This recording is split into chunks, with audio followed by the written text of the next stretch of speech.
Hello diamond army, welcome to another video. तो दोस्तों, आप देख रहे हैं मिस्टर एवरीथिंग एक्सपेरिमेंट। भाई आज की इस वीडियो में मैं जो एक्सपेरिमेंट करूंगा वो करूंगा इसके साथ। ये मेरे पास मौजूद है रेत। तो दोस्तों, रेत के साथ क्या हो सकता है? भाई आपने बहुत किस्म के बर्तन देखे होंगे। शीशे का भी बर्तन होता है, लोहे का भी बर्तन होता है, मिट्टी का भी बर्तन होता है, तांबे का भी बर्तन होता है और प्लास्टिक का भी बर्तन होता है। कभी आपने सैंड का बर्तन देखा, यानी रेत का बर्तन देखा? तो दोस्तों, इस रेत का इस्तेमाल करते हुए मैं रेत का एक बर्तन बनाऊंगा। अब वो कैसे बनाऊंगा दोस्तों? मैं इस्तेमाल करूंगा थिनर का, और उसके साथ एक और भी चीज डलेगी। वो क्या डलेगी इस वीडियो में आप आगे देख पाएंगे। तो दोस्तों, बहुत आसान सी वीडियो होगी और ये सारी चीजें हमें घर पे अवेलेबल होती हैं। उन सबको मिला के हम रेत का बर्तन बना सकते हैं। यही बनाने की मैं कोशिश करूंगा और मुझे लगता है कि ये प्रैक्टिकल मेरा सक्सेसफुल हो जाएगा, यानी ये एक्सपेरिमेंट जो है मेरा वो कामयाब हो जाएगा। अगर आप चैनल पे नए हैं तो प्लीज यार सब्सक्राइब करें। अगर आप पुराने तो भाई दिल से थैंक यू। चलिए इस वीडियो को हम शुरू करते हैं। Please subscribe mister everything experiments. तो गाइस, मैं आ गया अपने एक्सपेरिमेंट की तरफ। भाई आज सैंड का बर्तन बनाकर देख लेते हैं और देखते हैं ये एक्सपेरिमेंट सक्सेसफुल होता है या फिर नहीं। तो भाई मेरे पास यहाँ पर सैंड है, यानी कि रेत, और इसके अलावा ये एक स्ट्रिंग की बोतल के अंदर मैंने थिनर भर रखा है। तो दोस्तों, इसके अलावा यहाँ पर मेरे पास मौजूद है, ये आप देखिए, थर्माकोल। तो दोस्तों, हम क्या करेंगे, पहले मैं इसके अंदर जो है थिनर लूँगा। थिनर लेने के बाद उसके अंदर थर्माकोल को डिप करूँगा। थर्माकोल उसके अंदर जो है मेल्ट होना शुरू हो जाएगा और उसके बाद इसके अंदर हम रेत डाल देंगे। तो दोस्तों, क्या होगा, रेत थर्माकोल के अंदर मिक्स हो जाएगी और थोड़ी देर के बाद थिनर उसमें से उड़ जाएगा और उस रेत का हम बर्तन बना देंगे। तो दोस्तों, उसके सांचे के लिए मैंने यहाँ पर ये देखिए 2 कटोरियाँ भी रखी हैं। इसके अंदर हम सांचे के तौर पर इसको यूज़ करेंगे, यानी कि इसके अंदर रेत के साथ जो मवाद होगा, जितना भी थिनर होगा और थर्माकोल होगा, वो इसके अंदर डालकर इस कटोरी को ऐसे हम रख देंगे। जब हम ऐसे रखेंगे तो वो इसी तरह से जम जाएगा। जब जमेगा तो जमने के बाद ये कटोरी निकाल दी जाएगी और इसके अंदर जो बर्तन बनेगा उसको भी बाहर निकाल दिया जाएगा और फिर उसको सुखा दिया जाएगा। तो दोस्तों, देखते हैं कि ये एक्सपेरिमेंट सक्सेसफुल होता है या फिर नहीं होता। मुझे तो यही उम्मीद है कि ये सक्सेसफुल हो जाएगा। तो दोस्तों, करके देख लेते हैं। भाई सबसे पहले मैं यहाँ पर ले लेता हूँ थिनर। ये देखिए गाइस, ये मेरे पास है थिनर। ये मैंने डाल दिया इसके अंदर थिनर। अब ये जल्दी से जो है उड़ जाता है, यानी बुखारात में तब्दील हो जाता है, वेपराइज हो जाता है। तो दोस्तों, अब इसके अंदर मैंने थर्माकोल को डिप करना है। अगर ये कम पड़ेगा तो थोड़ा सा थिनर हम और ले लेंगे। तो दोस्तों, अब यहाँ पे देखें आप, ये थर्माकोल है मेरे पास, ये रहा। अब इसको हम इसके अंदर डिप करते हैं और ये देखिए इसके अंदर ये मेल्ट होना शुरू हो गया है, या यूँ कह लें कि ये डिज़ोल्व होना शुरू हो गया है। तो गाइस, ये आप देख सकते हैं। अब इसके अंदर हम जो है आखिर में जब बहुत सारा थर्माकोल हम इसमें डिज़ोल्व कर लेंगे तो फिर गाइस क्या करूँगा, रेत को मिलाऊँगा और रेत को मिलाने के बाद जो है इसमें अच्छी तरह से इसको हल कर दूँगा। जब हल करूँगा तो उसको बर्तन की शेप के अंदर हम ढाल देंगे। तो गाइस, आप यहाँ देख सकते हैं ये किस तरह से जो है इसके अंदर डिज़ोल्व हो रहा है।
तो गाइस ये आपने देखा थर्माकोल इसके अंदर डिज़ोल्व हो गया। अब इसके अंदर मैं रेत मिलाता हूँ। रेत मिलाने के बाद उसको सांचे के अंदर ढाल देंगे। ये इस वक्त बहुत ज़्यादा ही ठंडा हो रहा है। तो दोस्तों अब इसमें रेत मिलाते हैं। तो गाइस ये देखिए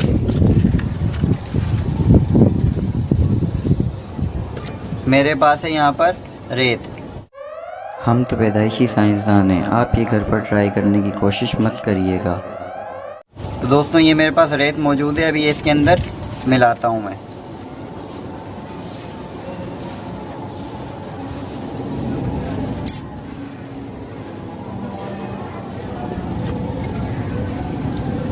तो गाइस मैंने रेत को मिला दिया है थर्माकोल के अंदर और साथ में इसके थिनर भी मौजूद है। अब इसको मैं इस तरह से करूँगा जिस तरह से आटे को हम गूंद देते हैं। तो दोस्तों बिल्कुल आटे की तरह इसको गूंदना है और जब ये मिक्स हो जाएगा तो इसको किसी और बर्तन के अंदर ढालकर हम सांचे में ढाल देंगे, यानी किसी और बर्तन के अंदर इसको डालेंगे और फिर उसके बाद इसका सांचा बना देंगे और उसके बाद ये जो है एक जान हो जाएगा। जब ये एक जान हो जाएगा तो ये रेत का बर्तन बन जाना चाहिए। तो दोस्तों अब इसको है गूंदने की बारी।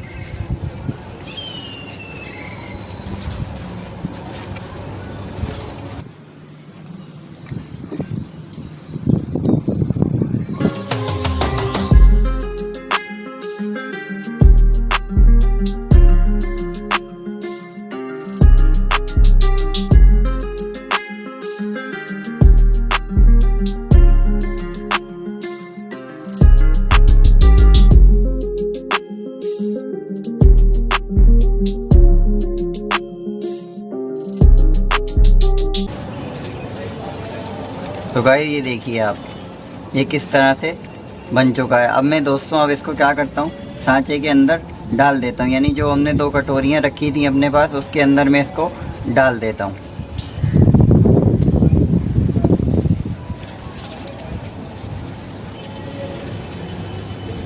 तो गाइस ये देखिए बिल्कुल मैंने इसको गोल कर लिया है जिस तरह से आटे का हमारा पेड़ा होता है। तो गाइस अब मैं इस बर्तन को हटाता हूँ और उसके बाद इसको सांचे के अंदर हम डाल देते हैं।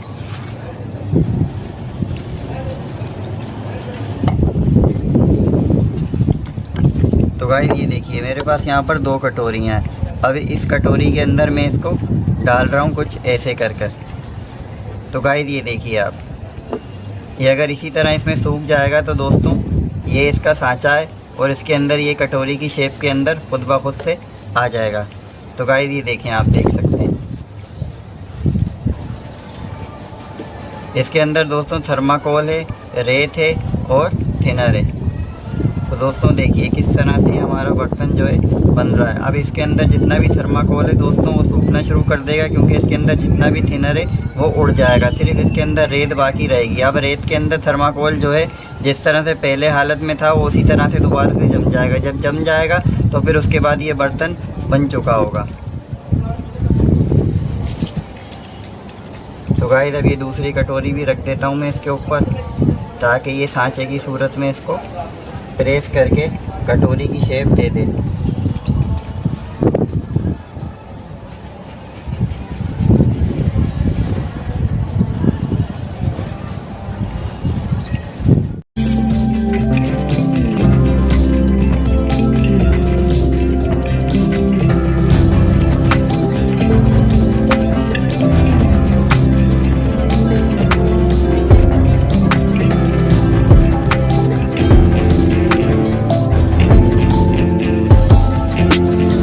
हो रहा है, यानी कि इस कदर ये नरम है कि सांचे की शेप के अंदर बिल्कुल भी नहीं आ रहा।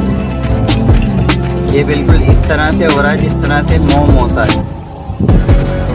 तो दोस्तों इसको थोड़ा हमें या तो और सुखाना पड़ेगा या फिर इसको आटे की तरह और मज़ीद गूंदना पड़ेगा। तो उसके बाद फिर ये कुछ ऐसा हो जाएगा कि फिर हम इसको सांचे की शेप में ढाल सकें। अभी आप देख सकते हैं इस तरह से ये बिल्कुल एकदम से ही सुखड़ जाता है। तो गाइस ये आप देख सकते हैं दोनों कैमरों के अंदर, देखिए यहाँ से भी और देखिए यहाँ से भी।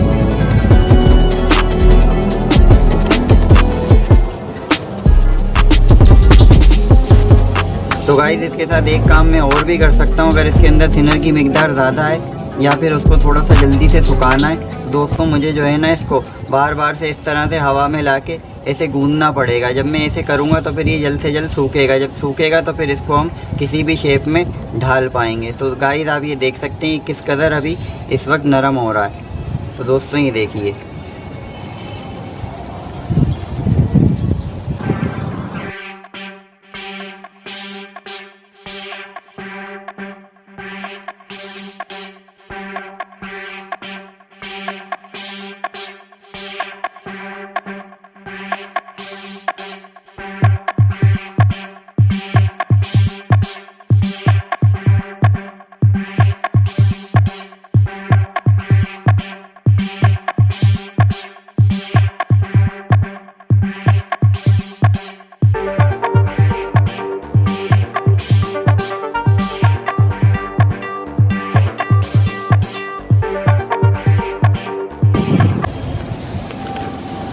तो गाइस अब इसको सूखने के लिए छोड़ देते हैं। मैंने इसको एक बार और थोड़ा सा गूंदा, थोड़ा सा हवा में लेके आके इसको ऐसे जो है घुमाया फिराया, थोड़ा अलग किया, थोड़ा मिलाया, तो उसकी वजह से थोड़ा सा ये जमना शुरू हो गया है। तो दोस्तों अब मैंने इसको इसके अंदर सांचे के अंदर डाल दिया है, यानी इस कटोरी के अंदर डाल दिया। अब इसको हम सूखने देते हैं और सूखने के बाद देखते हैं कि हमारे पास क्या रिज़ल्ट आता है। क्योंकि इसको सुखाने के लिए मुझे कुछ देर ऐसे ही रखना पड़ेगा, कुछ घंटे, और उसके बाद फिर इस कटोरी को हटा के फिर रखना पड़ेगा। तो दोस्तों इसकी कोई शेप निकल कर बाहर आएगी और जब ये सूख जाएगा मुकम्मल तो फिर देखेंगे कि किस तरह से इसका शेप होता है। और अगर नहीं होता है ऐसा, कुछ और प्रोसेस करना पड़ता है, तो फिर वो भी मैं आपको करके दिखाऊँगा कि ये किस तरह से सक्सेसफुल होगा।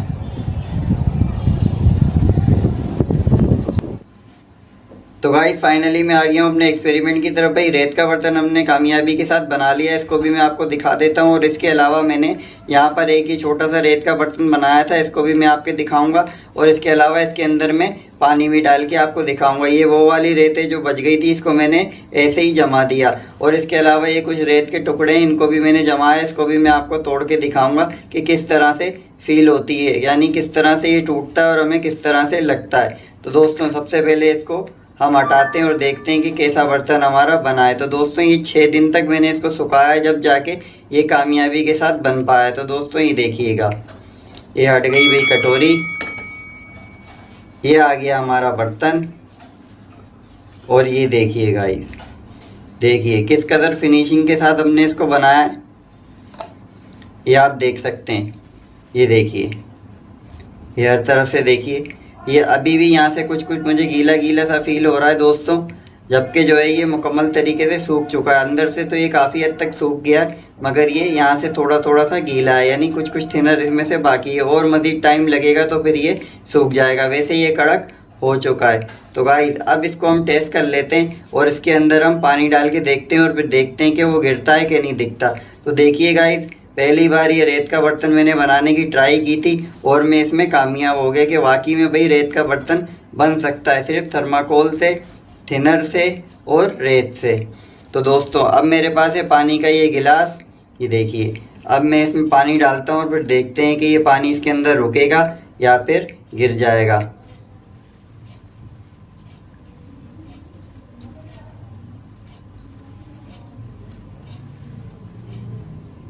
तो गाइस ये देखिए, पानी इसके अंदर बिल्कुल ठहरा हुआ है, यानी पानी नीचे से टपक नहीं रहा। तो गाइस ये देखिए आप, ये आपको दूसरे कैमरे में नज़र आ ही रहा होगा कि भाई इसके अंदर से पानी जो है रिलीज़ नहीं हो रहा, पानी इसके अंदर से बिल्कुल नहीं निकल रहा है।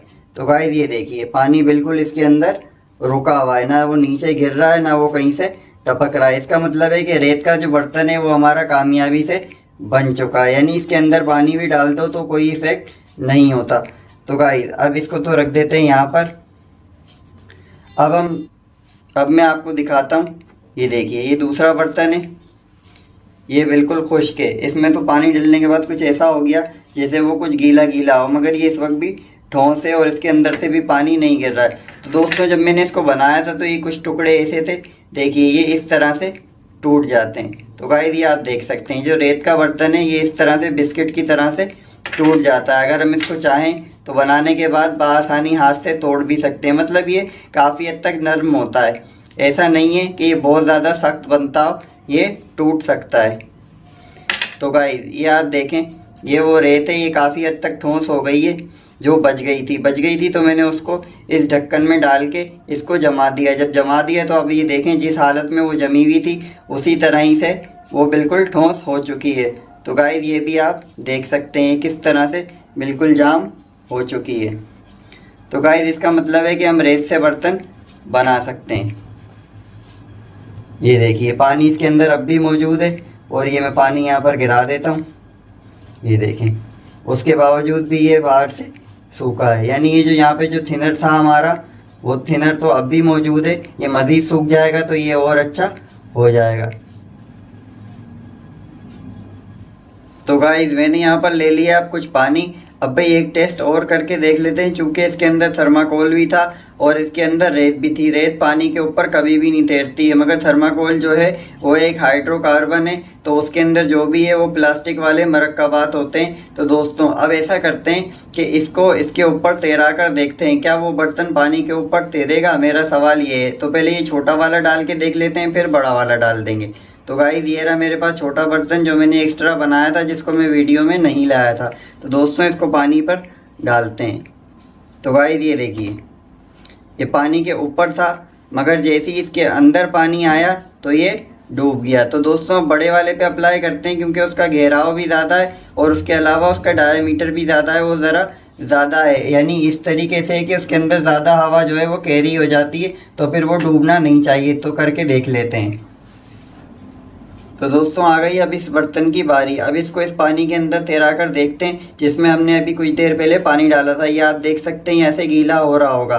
तो दोस्तों ये गीला हो रहा है और यहाँ से तो सिर्फ इसलिए इस तरह से नम है क्योंकि इसके अंदर थिनर मौजूद था, वो मुकम्मल तरीके से सूख नहीं पाया, क्योंकि ये काफ़ी दिन से सूख रहा है। हालांकि इसको 6 दिन हो गए मगर ये मुकम्मल नहीं सूख पाया, अलबत्ता ये ठोस हो चुका है। तो दोस्तों अब मैं इसको इस पानी के अंदर डालता हूँ और फिर देखते हैं ये तैरता है या फिर डूब जाता है अपने वजन की वजह से। तो गाइस ये देखिए ये हमारा जो कटोरा है वो पानी के अंदर बासानी तैर रहा है, ये आप देख सकते हैं। तो इसका मतलब ये है दोस्तों रेत पानी के ऊपर नहीं तैरती है, मगर ये कटोरा पानी के ऊपर तैर रहा है। 2 वजहें इसकी हैं।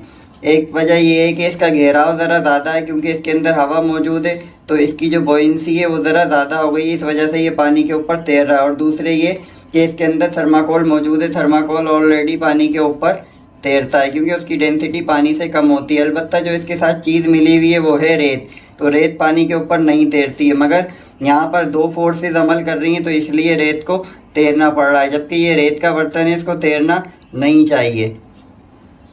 तो गाइस ये देखिए गाइस किस तरह से ये आराम से पानी के ऊपर तैर रहा है। अगर मैं इसको यहाँ वहाँ इधर उधर चलाता हूँ तो फिर ये तैरता है। इसका मतलब है कि हम इससे एक रेत की कश्ती भी बना सकते हैं।